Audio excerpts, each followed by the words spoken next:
लीजिए, मैं धर्मेंद्र दिग्गज CW स्टूडियो दिल्ली के माध्यम से आप तक ये गज़ल पहुंचा रहा हूं। नाल पर संगति कर रहे हैं रूपेंद्र यादव और चिमटा पर झनकार दे रहे हैं अश्विनी कुमार कसेला धुमरी वाले। और इसमें हमारे स्टूडियो में सहयोग कर रहे हैं शास्त्री नीतेश जी। चलते हैं बेहद दर्द भरी गज़ल।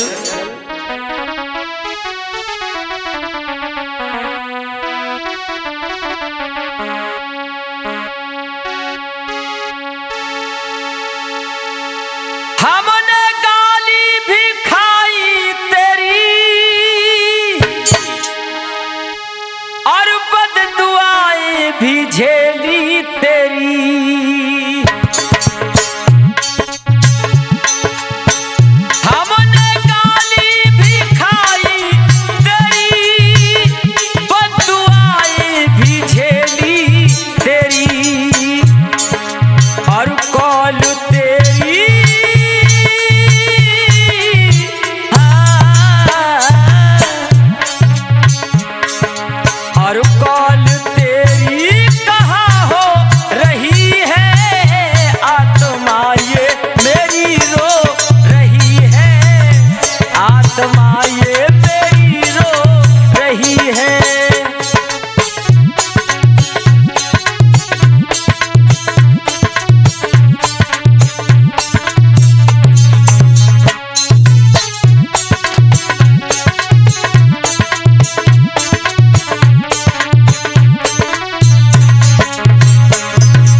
जब कॉल लगाते हैं और उधर से जवाब नहीं मिलता है तो बड़ा कष्ट होता है, नंबर व्यस्त जाता है।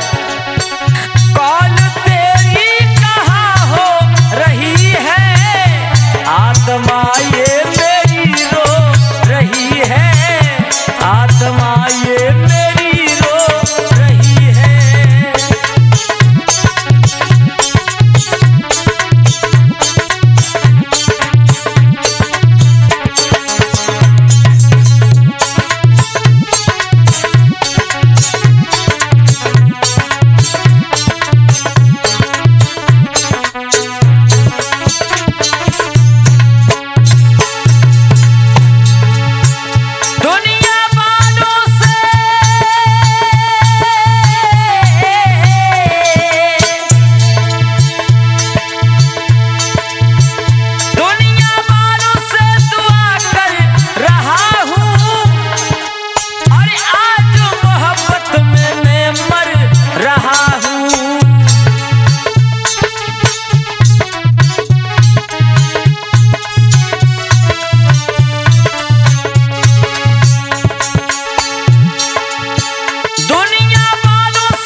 आत्मा ये मेरी रो रही है, आत्मा ये मेरी रो रही है।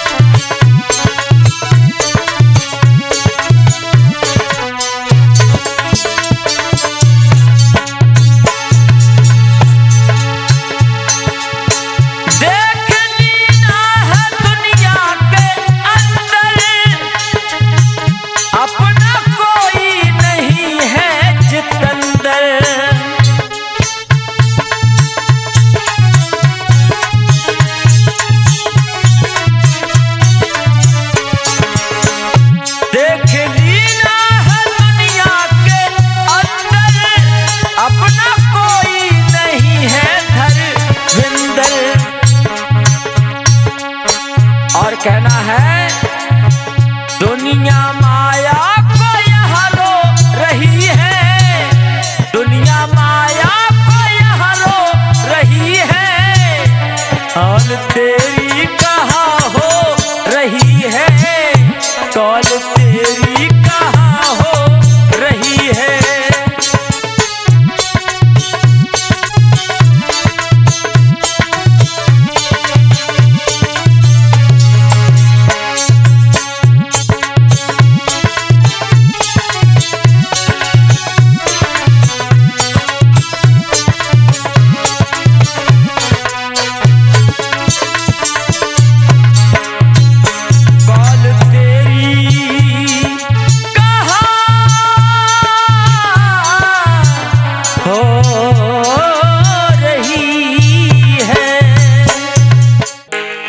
लीजिए, मैं धर्मेंद्र दिग्गज CW स्टूडियो दिल्ली के माध्यम से आप लोगों तक नई गजल लेकर के आ रहे हैं। इसकी रिकॉर्डिंग करता सुधीर भाई और नाल पर संगति कर रहे हैं रूपेंद्र यादव नौखेड़ा एटा से, झनकार दे रहे हैं सोनू शास्त्री। बिना मेहनत भला सपने, बिना मेहनत भला सपने कहाँ साकार होते हैं।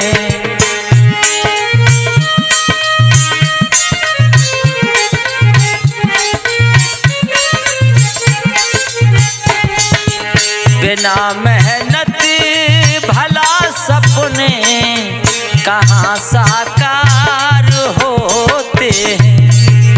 उतरते हैं जो दरिया में, उतरते हैं जो दरिया में, वही तो पार होते हैं।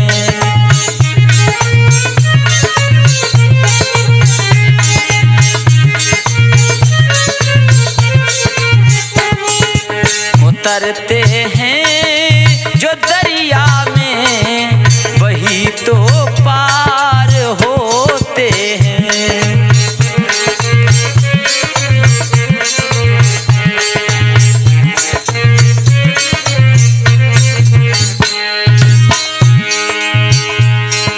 जहाँ लालच वहाँ कब बात के आधार होते हैं।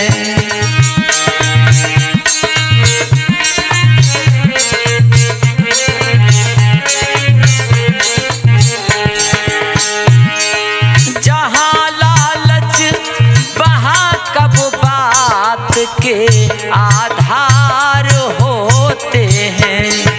कहाँ अब फैसले कानून, कहाँ अब फैसले कानून के स्वीकार होते हैं।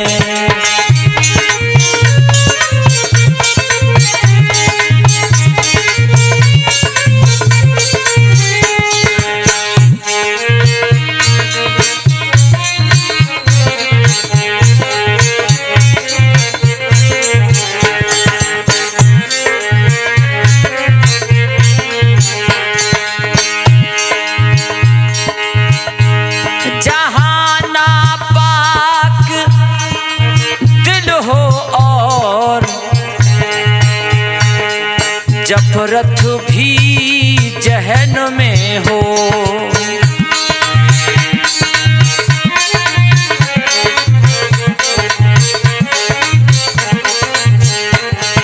जहाँ नापाक दिल हो और जफरत भी जहन में हो, वहाँ कोशिश और समझौते सभी बेकार होते हैं।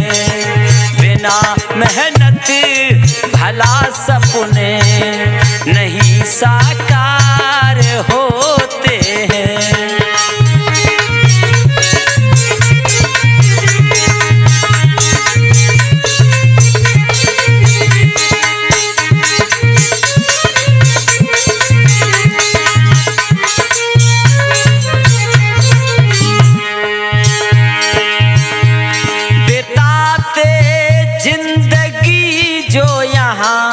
सदा औरों के कंधों पर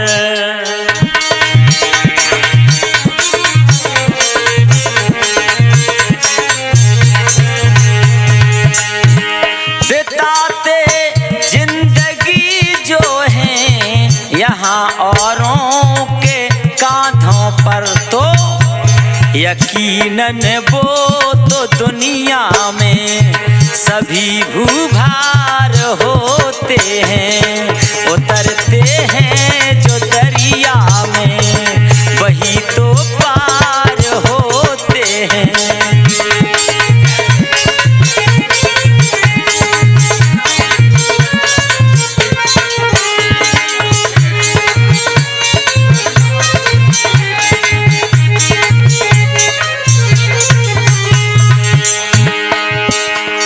यहाँ तो जिंदगी अपनी बिताए छल फरेबी में,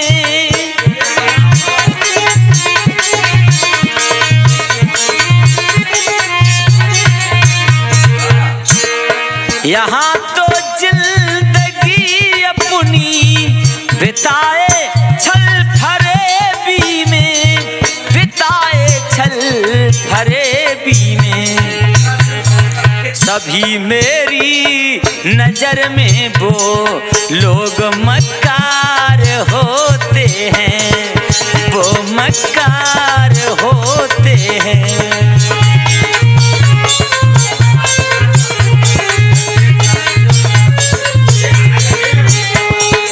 बिना मेहनत भला सपने नहीं साकार होते हैं। उतरते हैं जो दरिया में वही तो पार होते हैं।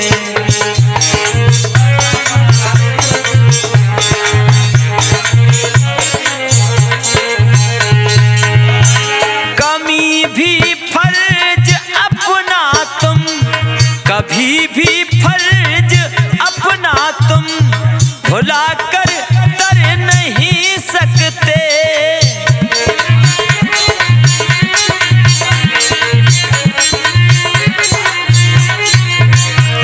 भुला कर तर नहीं सकते। निभाए फर्ज जो अपना, निभाए फर्ज जो अपना वही तो पार होते हैं, वही उद्धार होते हैं।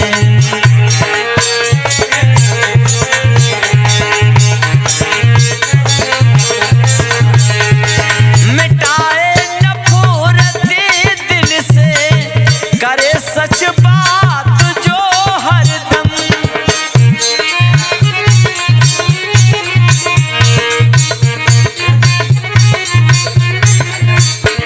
करे सच बात जो हरदम। यकीन मानो वही सबसे बड़े फंकार होते हैं, बड़े फंकार होते हैं। वही तो पार होते हैं, कहाँ साकार होते हैं, कहाँ साकार होते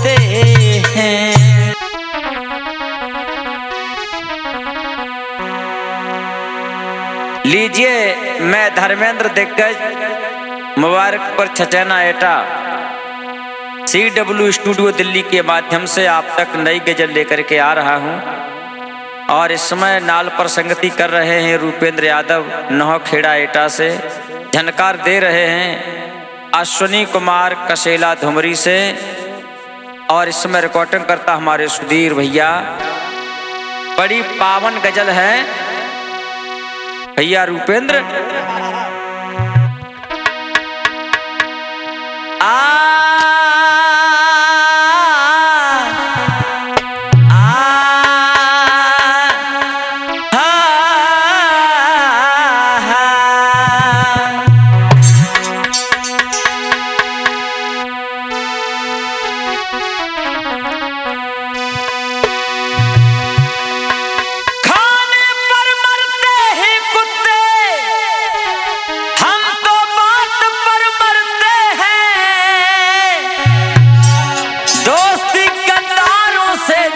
वफादारों से करते हैं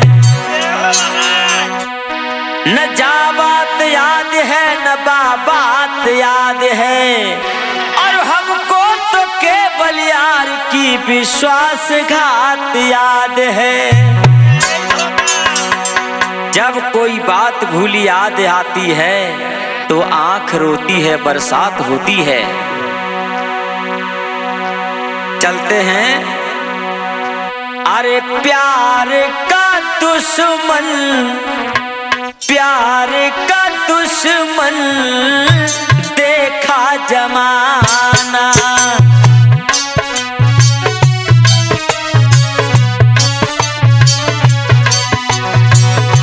प्यार का दुश्मन देखा जमाना।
सच्ची प्रीत लैला मजनू वाली नहीं है। अरे ऊंच नीच का कोई, ऊंच नीच का कोई भेद नहीं जाना। बेवफाई दुनिया से दिल ना लगाना। प्यार का दुश्मन देखा जमाना।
जुदाई करता है तो दिल खून के आंसू रोता है।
लीजिए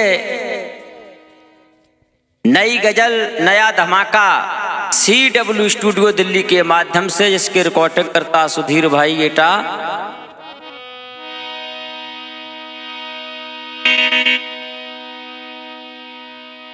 कहना है गालों पर आंसुओं की लकीर बन गई और सोचा न था कभी ऐसी तकदीर बन गई। हमने तो उंगलियां और फिराई थी रेत पर, जब देखा तो तेरी तस्वीर बन गई। और जब तस्वीर बन गई तो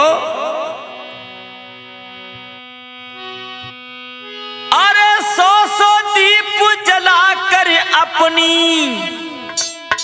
एक प्यारी सी बस्ती में, और दो दीपक चुप चाप किसी की अंधियारी बस्ती में।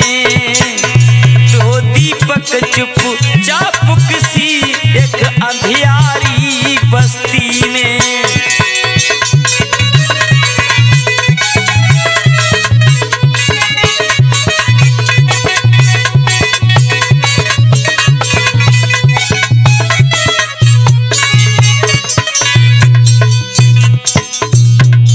दीपक का मतलब है दो दिलदार, एक अंधियारी यानी बिना प्यार की जिंदगी जी रहे हैं, दुनिया मिलने नहीं दे रही।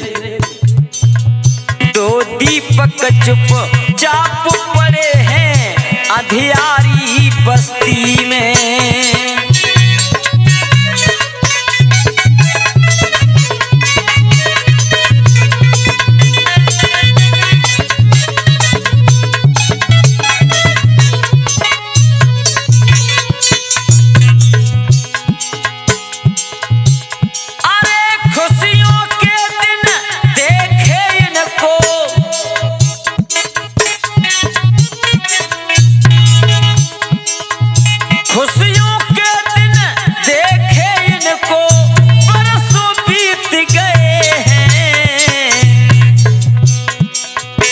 खुशियों के दिन देखे इनके बरसों बीत गए हैं, तो एक खुशी तो लेकर आ गए दुखियारी बस्ती में। और दो दीपक चुप चाप पड़े हैं अंधियारी बस्ती में।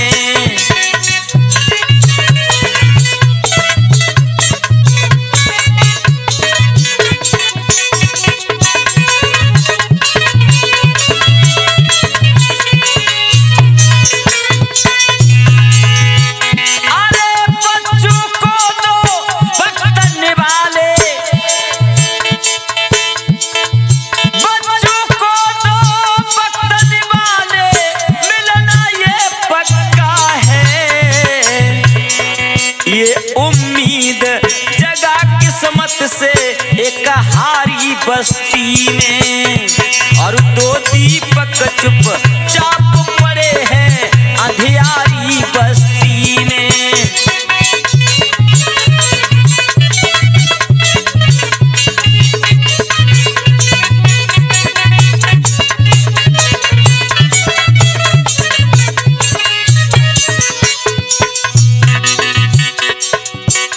अरे सपने में भी जिन आँखों में, अरे सपने में जिन को आँखों तक पहुँच नहीं पाया था, सपने भी जिन की आँखों तक पहुँच नहीं पाया था।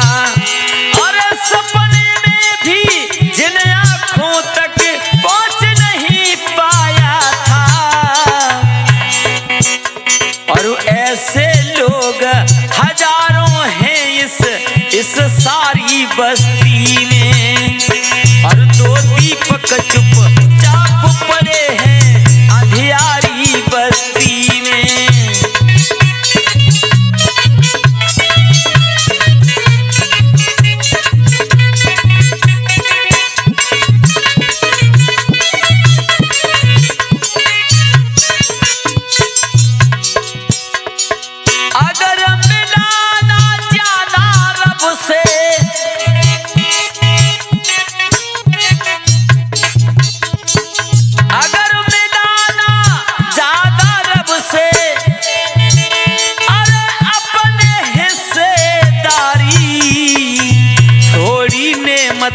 बात गमों की मारी है बस्ती में।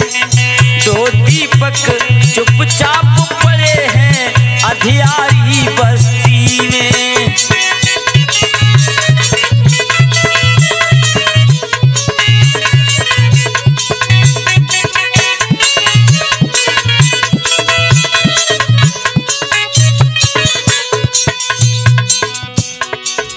सौ दीप जला कर अपनी, सौ दीप जला कर अपनी एक प्यारी बस्ती में।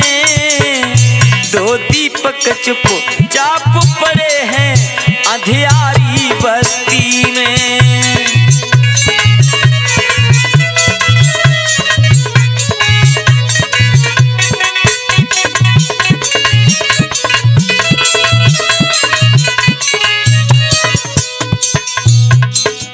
दो दीपक चुप चाप पड़े हैं अंधियारी बस्ती में। लीजिए, मैं धर्मेंद्र दिग्गज CW स्टूडियो दिल्ली की ओर से ये गजल आप लोगों तक पहुंचा रहा हूं।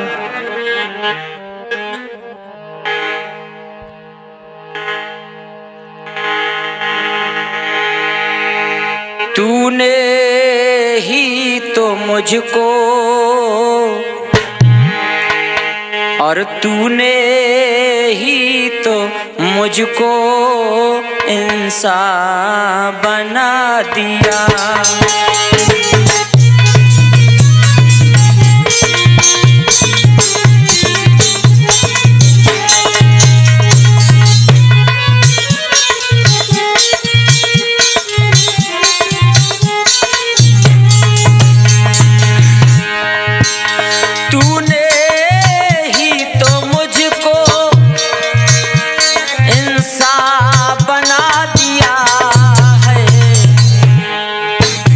मुझको तेरी अदा ने, मुझको तेरी अदा ने दीवाना बना दिया।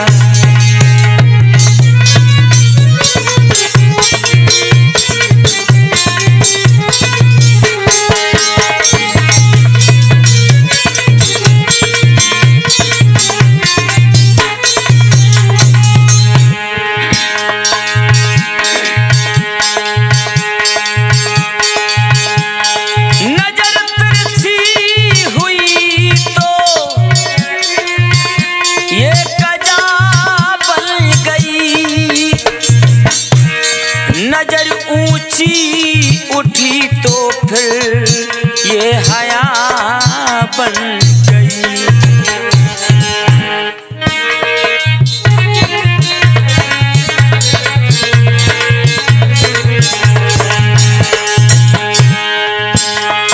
नजर तिरछी हुई तो फिर ये अदा बन गई।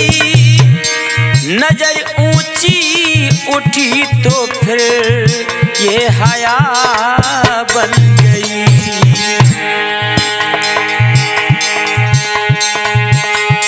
नजर नीची हुई तो फिर ये अदा बन गई।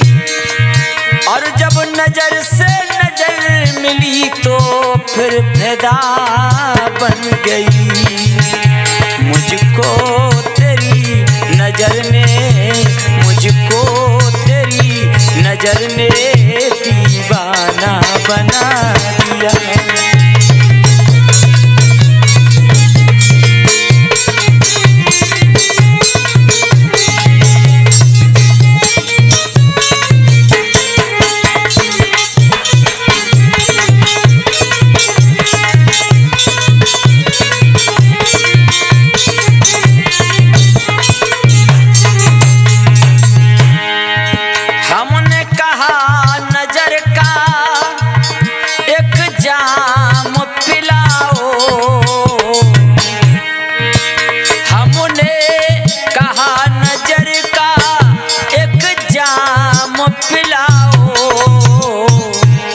मुझको उसने तो हमको रब का पैगाम पिला दिया।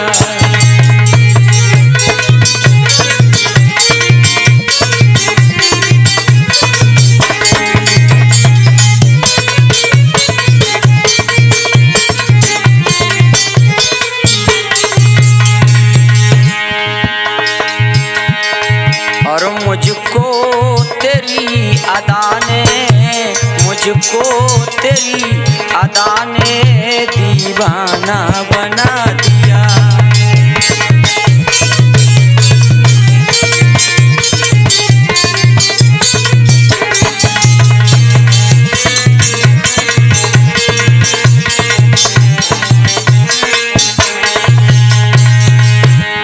दुश्मन बना जमाना और दुश्मन बना जमाना में कैदी हो गया। बस उसकी ही बंदगी ने, बस उसकी ही बंदगी ने मुझे बंदा बना दिया।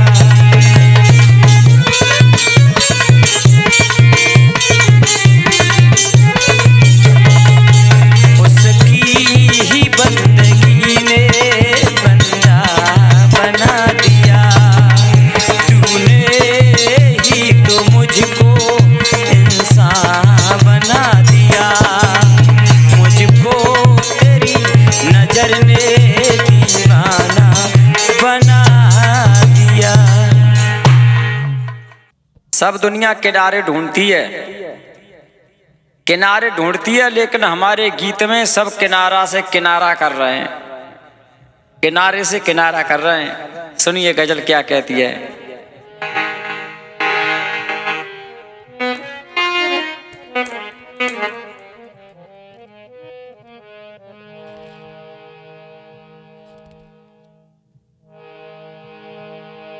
आया था तेरे दीद को बेदीद हो चला, ना मिला तेरा दर तो बेदर हो चला। आया हूँ तेरी चौखट पे कुछ करके हटूंगा, और कर दे मेरा फैसला नहीं मर के हटूंगा। अरे क्या क्या गुजरी है इस दिल पर, ये तूने क्या कर दी ना।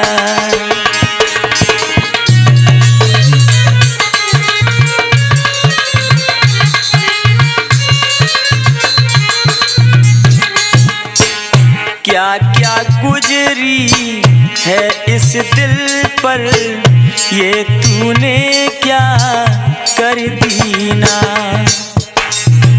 और गैरों से क्यों नेह जोड़ कर खत्म ये रिश्ता कर दीना।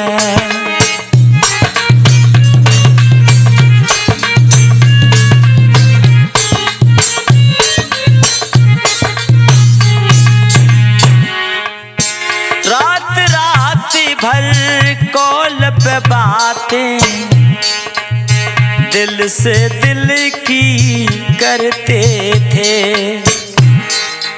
बेटा ओमवीर रजैया में मुँह दे के और घुटगुना में फोन दबाए के सबरी रात बातें होती हैं कि क्यों तो प्रेम होता है। अरे रात रात भर बातें करना दिल से दिल की करते थे। और उस शहंशाह थे हम तुम दोनों, किसी से भी ना डरते थे। हंसते थे दोनों आपस में, आज ये हंसना छीना है।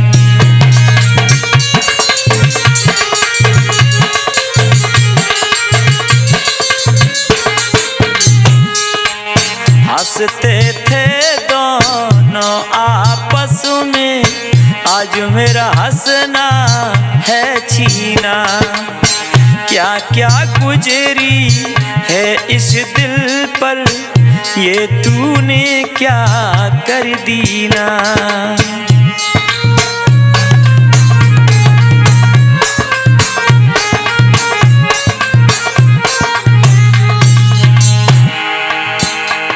बनाई जहां में वो पहचान ले ले, पाया है जो भी सम्मान ले ले।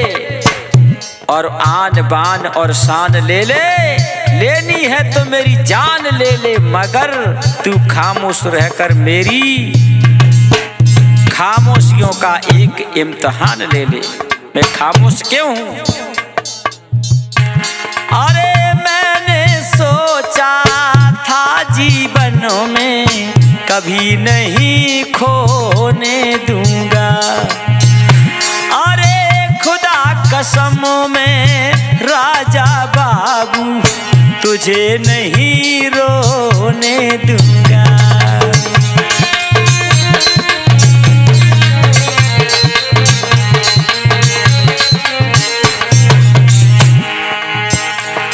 अरे ना सोचा ना समझा तूने, सर के ही सर कर दीना।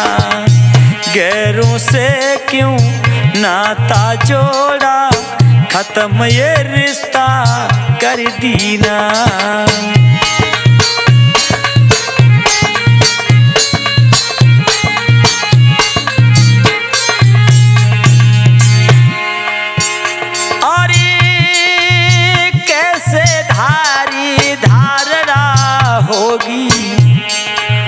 तू ही बता दे मेरी दिल जानी,